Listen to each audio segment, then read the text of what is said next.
Tout de suite, l'invité politique, présenté par Mathieu Takizala. Bonjour et bienvenue dans la chaîne des entrepreneurs, des investisseurs de la République démocratique du Congo, InfoSag. Cet invité spécial d'aujourd'hui, invité politique, qui est un enseignant de l'étude supérieure qu'on appelle l'université ou institut supérieur. On sait bien que le savoir, c'est le vrai carburant pour les nations. Toutes les nations qui ont voulu l'essor, c'est autour de la formation qu'on puisse développer les hommes. Nous allons essayer un peu de faire 60 ans. C'est un marathon de 63 ans en République démocratique du Congo. Nous avons un invité qui n'est pas présenté en République démocratique du Congo. C'est un enseignant, un scientifique bien connu dans l'espace de Kinshasa et même tout dans la diaspora congolaise parce que nous diffusons sur l'Internet et toutes les plateformes digitales la chaîne de l'information économique de l'espace francophone. Le professeur Yeni Edi, c'est quelqu'un qui est né dans des classes populaires de la République démocratique du Congo, la Tchangou, l'essentiel de la ville de Kinshasa. Ceux qui connaissent Kinshasa, la Tchangou, c'est ceux qui sont grandis dans les années 80 et les années 70, ce General Motors, l'industrie des chaînes de montage automobile de l'Afrique centrale. La Tchangou aussi, c'est l'aéroport international d'Anchili, comme disaient les Français. Mais lui, il n'a pas voulu tout ça. Il a cherché à enseigner, à être un enseignant. Nous avons cherché, d'abord, nous sommes flattés de sa présence dans ce plateau. Nous allons dire bonjour à le professeur Edienne. Bonjour à vous, juste merci pour l'invitation. Et je tiens à remercier toute l'équipe. Et on est là juste pour répondre aux préoccupations de nos téléspectateurs. Nous sommes flattés de votre présence parce que vous savez, les enseignants s'expriment beaucoup dans les amphithéâtres. Mais vous avez choisi cet apostolat de dire que la science ne peut pas reculer, mais il faut aller vers les objectifs des caméras.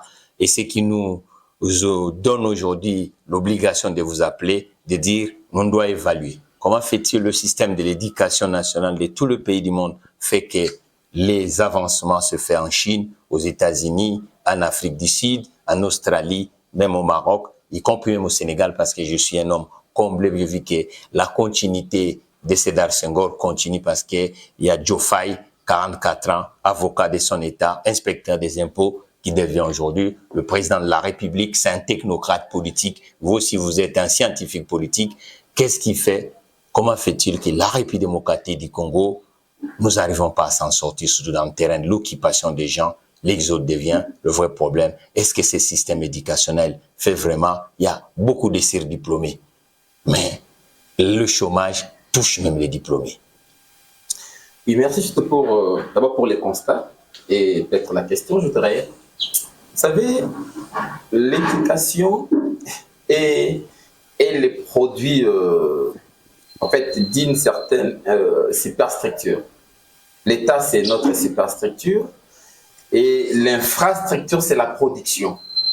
Donc, moi, je pense que les enseignements sont à inclure dans la superstructure et la production, c'est pratiquement l'infra. La superstructure détermine l'efficacité de l'infrastructure. Notre enseignement est le produit pratiquement d'une certaine philosophie édictée par l'État. Parce que les programmes, tout a été conçu par l'État. Cela me ramène juste à parler pratiquement des objectifs de cet État. Cet État, d'abord en République démocratique du Congo, produit des pires importations, voire même impositions, parce que cet État que Léopold D nous a amené a réussi pratiquement à casser d'abord la dynamique interne. Parce qu'avant l'État indépendant du Congo, les royaumes, les empires et autres existaient au Congo. Il y avait quand même une certaine vie. Tout était structuré. Quand l'homme est venu, il a imposé son mode d'organisation, de vie, cette régulation. Léopold est parti, mais je vais juste reprendre les propos d'un général belge qui disait « l'après-indépendance égale l'avant-indépendance ». Et les gens ont très mal compris pratiquement son discours. Ça a été interprété par nos militaires d'une certaine manière. Mais en réalité, l'après-indépendance égale juste avant l'indépendance. Pourquoi je dis ça? Hier, nous étions colonisés et aujourd'hui, on est néocolonisés. Les objectifs assignés à l'État colonial, à l'État pratiquement, l'État, je dirais, colonial, sont juste les mêmes objectifs que l'État post-colonial est en train d'exécuter. Donc, de continuer pratiquement sur la même trajectoire. Monsieur Diyeni, les Belges diront que ça fait 63 ans ils sont partis. Nous ne sommes pas l'unique État qui a été colonisé. Et là, nous sommes dans des politiques publiques. 6 décennies nous séparent avec la gestion coloniale, même de Léopold II ou l'État belge. Et l'autre fois, en 1960, on disait qu'il n'y avait pas plus d'intellectuels, sauf qu'il y avait Thomas Kanza. Aujourd'hui, nous avons des professeurs, vous êtes en face de nous. Comment est que les études prouvent qu'aujourd'hui, le Congo n'arrive pas à satisfaire la démographie du point de vue d'innovation salariale et même dans la production de tout ce que nous consommons. Maintenant, la science n'est pas en contradiction avec la démocratie du Congo, cher professeur. Oui, la science reste universelle, mais l'application de ces principes dépendent d'un environnement à un autre. Parce que chaque environnement a ses réalités sociologiques, anthropologiques, je dirais culturelles, même politiques. Chez nous, juste au Congo-Kinshasa, après l'indépendance, nous avons eu pratiquement une classe politique. Nous, vous parlez du Sénégal. Le Sénégal a eu le pôle Sédar Senghor. Et puis de gens rodés par la France. C'était pratiquement, ils ont connu une colonisation où ils ont été associés d'abord à la gestion, préparés à gérer leurs États. Mais chez nous, c'était pratiquement, ce n'était pas de l'assimilationnisme, c'était une colonisation directe, un certain paternalisme, où les Congolais étaient considérés comme un enfant à qui juste l'on devrait tout apprendre. Et il n'a même pas été préparé pour la gestion pratiquement de son espace. Il a l'indépendance politique.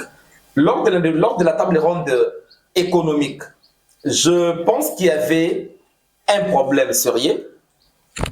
Lisez Mobutu d'unité pour l'Afrique. Mobutu dira ceci: nous avons été envoyés par Lumumba, arrivés au lieu des négociations. Les Belges vont déployer le meilleur de leurs enfants à la table ronde économique. Nous étions déboussolés, dépassés par les discours. Ça, c'est déjà parti. Les Belges vous laissent l'université de Kinshasa qu'on appelait l'université de Lovanium. Le Belge vous laisse l'université de Lubumbashi.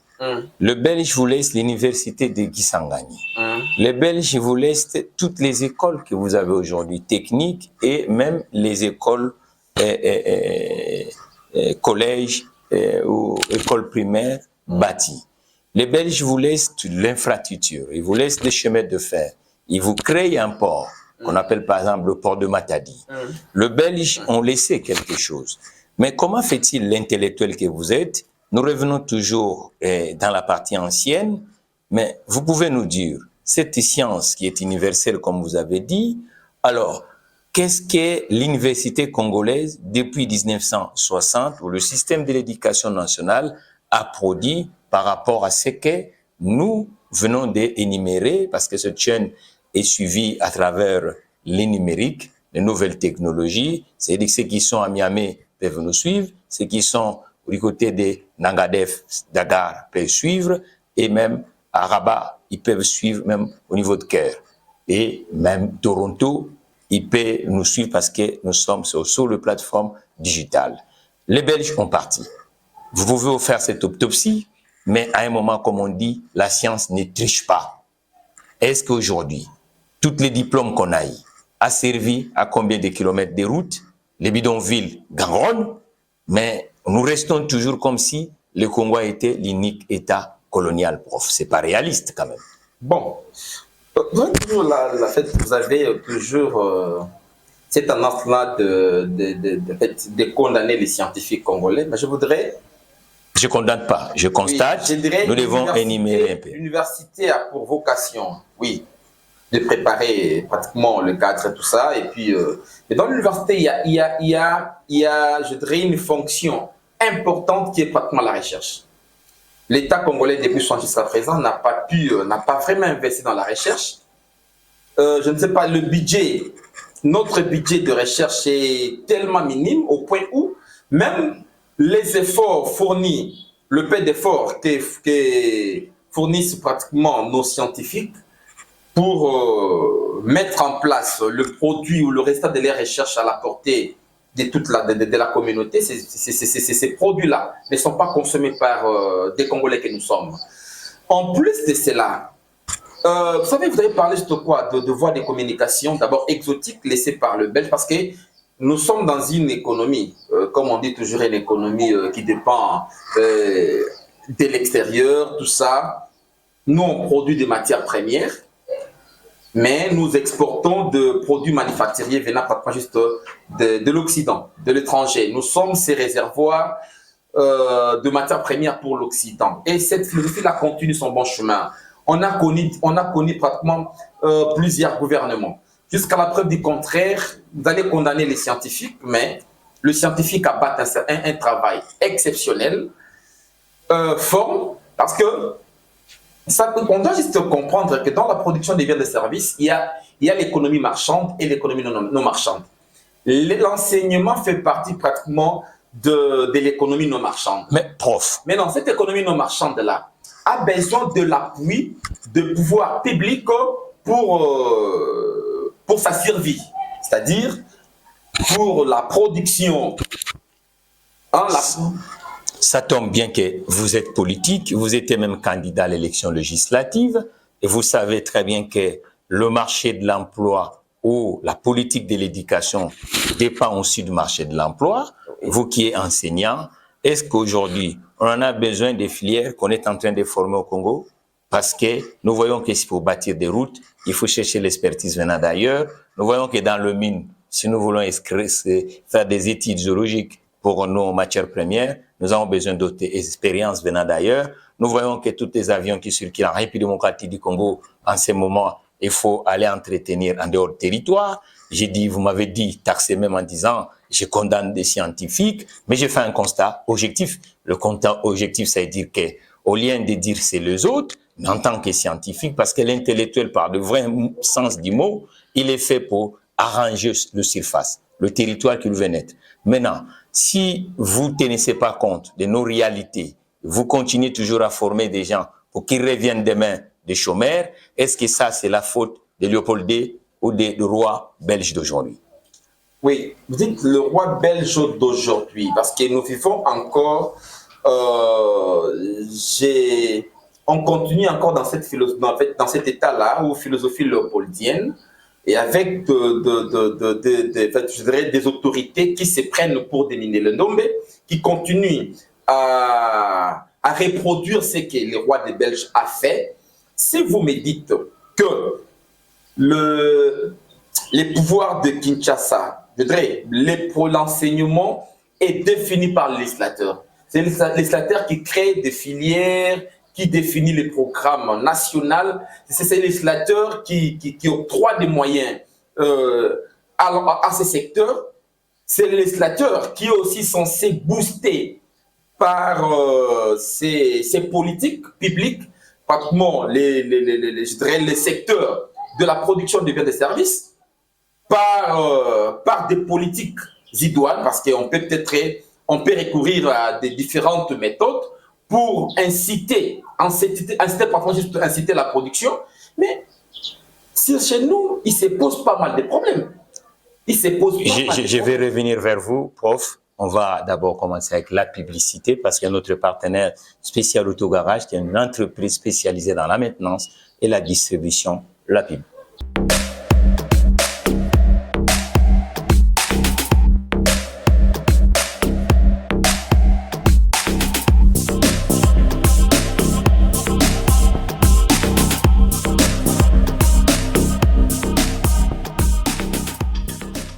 Voilà, c'est notre partenaire spécial Autogarage. Vous voyez que l'éducation sur le marché de l'emploi, c'est une entreprise spécialisée dans la distribution et la maintenance en République démocratique du Congo, parce que nous avons besoin des entreprises qui permettent que le système éducationnel soit correct. Prof, vous dites que les législateurs, ça tombe bien que vous êtes politique. Vous avez un programme pour la Tchangou. La Tchangou est parmi les districts où le chômage bat record. Et quels étaient vos ingrédients et en tant qu'enseignant? Oui, nonobstant pratiquement juste le chômage qui bat record pratiquement à Tchangou, juste, mais on doit aussi énumérer les potentialités dont dispose cet espace. Une population jeune, une démographie dynamique, une population si jeune, et puis de l'espace. Tchangou n'est non seulement juste un espace urbain, mais également un espace aussi rural où on peut produire de la nourriture pour tout Kinshasa, où on peut pratiquement construire de nouvelles villes, parce que Tchangou à lui seul représente plus de 90% de l'étendue de la ville de Kinshasa. Vous pensez que le problème de l'urbanisation de Kinshasa, c'est de déplacer les quartiers, ou c'est le problème de créer des agents économiques? Non, en tout cas, au-delà des agents économiques, on doit aussi... la ville de Kinshasa a vieilli.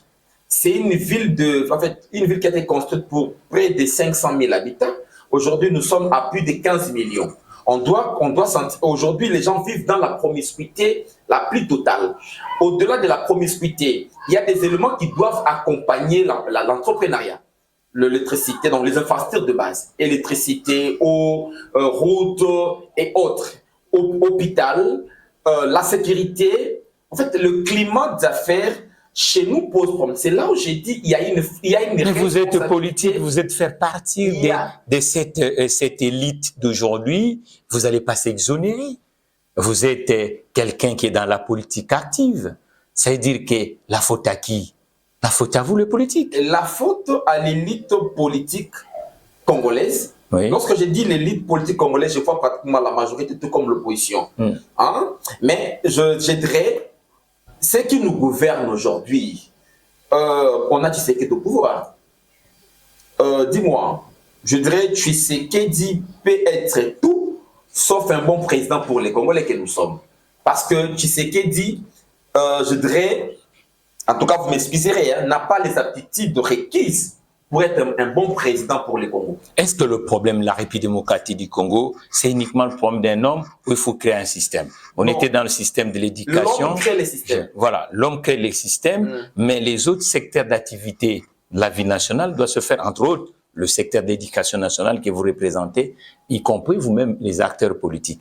Pourquoi ce genre d'acharnement à chaque fois au niveau de l'Afrique francophone autour des individus au lieu de créer des idéales communes? Vous êtes de gauche, M. Tshisekedi est de gauche. Qu'est-ce qui vous différencie aujourd'hui avec M. Tshisekedi? Vous êtes de gauche?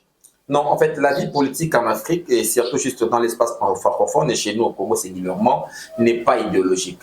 Hein? Tous ces regains-là idéologiques ne sont que des façades, hein, pour justifier, je dirais, ces vernis occidental de la géopolitique. En réalité, chez nous... Quelle est votre approche? Vous êtes de Nouvel Élan. Rien que l'intitulé vous dit que voilà, nous devons prendre un autre départ. Si je comprends, si je ne me trahis pas, avec la compréhension que j'ai, vous êtes de Nouvel Élan.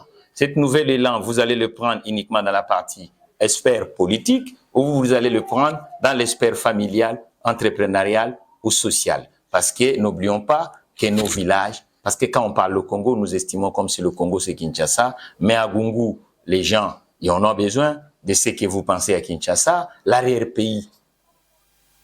Rare qu'on parle de ça, cher professeur. Vous savez, le Nouvel Élan est le seul parti qui vous a présenté un projet je dirais, quelque peu acceptable lors des élections de 2023. Nous avons juste parlé de la titrisation des terres. Pour nous, une manière pratiquement de recréer un capitalisme local congolais. Parce que le capitalisme voudrait d'abord que l'on puisse détenir des capitaux pour y participer.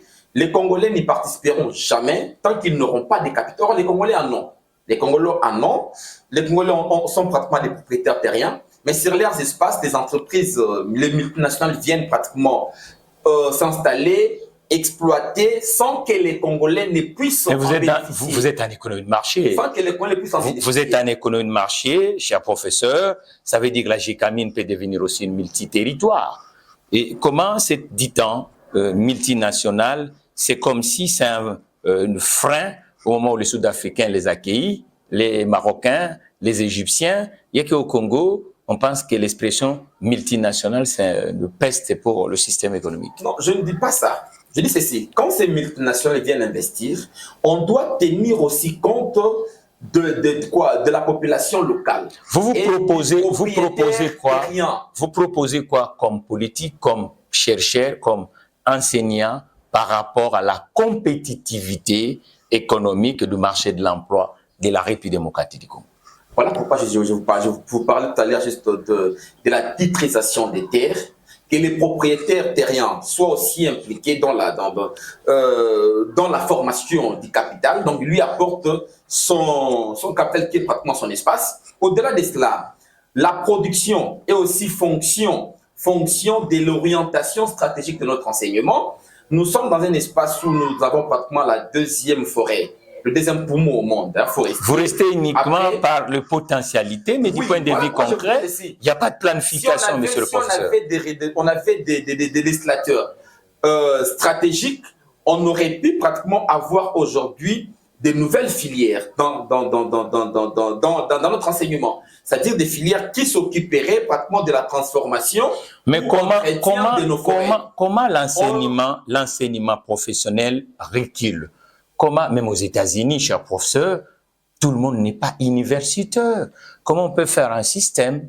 C'est pour ça que je me dis, à un moment, il faut qu'on se fasse ce qu'on a remis à niveau nous-mêmes, au lieu de dire que c'est les autres. Comment vous avez des pourcentages qui sont lisibles dans nos habitudes, mais nous cautionnons plus l'enseignement général que l'enseignement spécialisé? On ne dit pas les autres. On parle pratiquement de cette élite aliénée au pouvoir, qui est pratiquement, je dirais, qui a été fourmentée à agir pour l'intérêt de l'Occident. Nous ne parlons pas pratiquement de tout. Mais l'Occident est présent au Maroc, cher professeur. L'Occident est présent au Maroc, ça crée des emplois, les industriels américains, les industriels belges, les industriels français, les industriels hongrois. Il n'y a qu'au Congo que ça pose problème.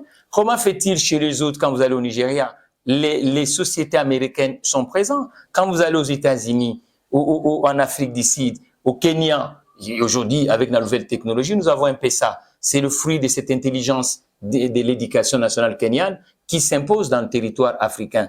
Est-ce que l'Occident est uniquement République démocratique du Congo? Comment les autres s'en sortent? Mais au niveau de la République démocratique du Congo, ça doit être le béquille d'une personne qui ne peut pas marcher. C'est là où je vous ai parlé de la redéfinition des objectifs. Quand ces entreprises-là ou ces capitaux-là viennent chez nous, ils doivent s'intégrer dans un système prédéfini par les Congolais.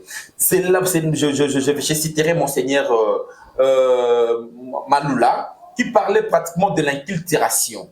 Quand l'Église catholique s'est présentée comme étant reproducteur du modèle occidental avec des messes latines et gréco-latines, ça s'est fait aussi en Côte d'Ivoire. Ça s'est fait aussi en Côte d'Ivoire.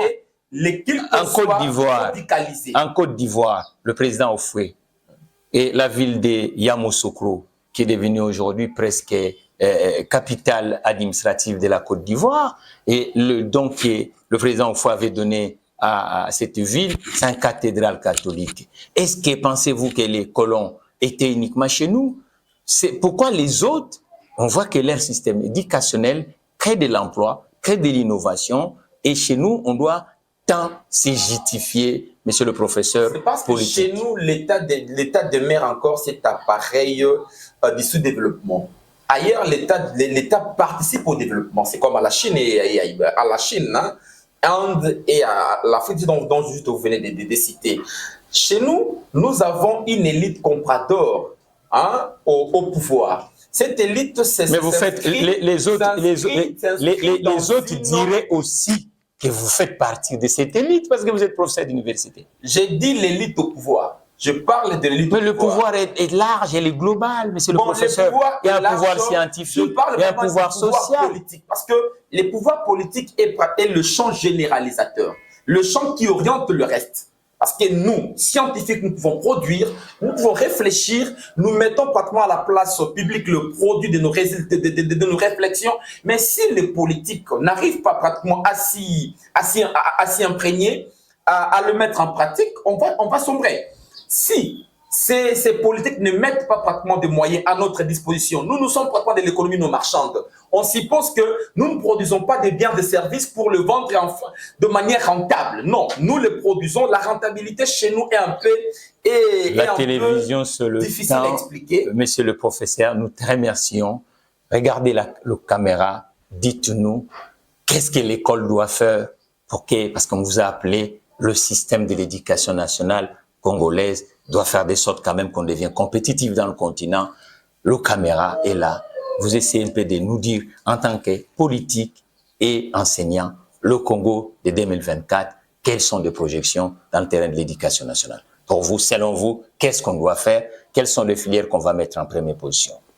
Merci beaucoup. Je dirais l'éducation nationale est un sous-système du système global qui est parfois le Congo. Si dit pratiquement les avatars et les entorses, pratiquement du système de manière générale.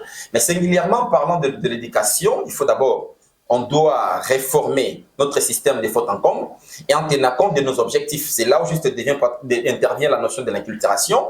Juste un enseignement qui doit tenir compte de nos potentiels parce que les besoins créent des organes. Et ces organes doivent répondre aux besoins. Notre enseignement a un problème. On n'est pas financé, on a assez de difficultés. L'orientation politique pose problème, mais il est temps pratiquement de mettre en place des états généraux de l'enseignement primaire, secondaire et universitaire, de manière à réorienter notre appareil non seulement éducatif, mais également l'État dans son ensemble. Parce que si le politique ne joue pas son rôle, le politique qui est pratiquement le législateur, le politique qui est pratiquement le champ généralisateur de toutes les activités nationales, je pense qu'on aura toujours du mal, on va toujours parler de cet enseignement malade. Notre enseignement, ces maladies ou ces pathologies dépendent, sont aussi trinitaires à ce qui se fait en politique.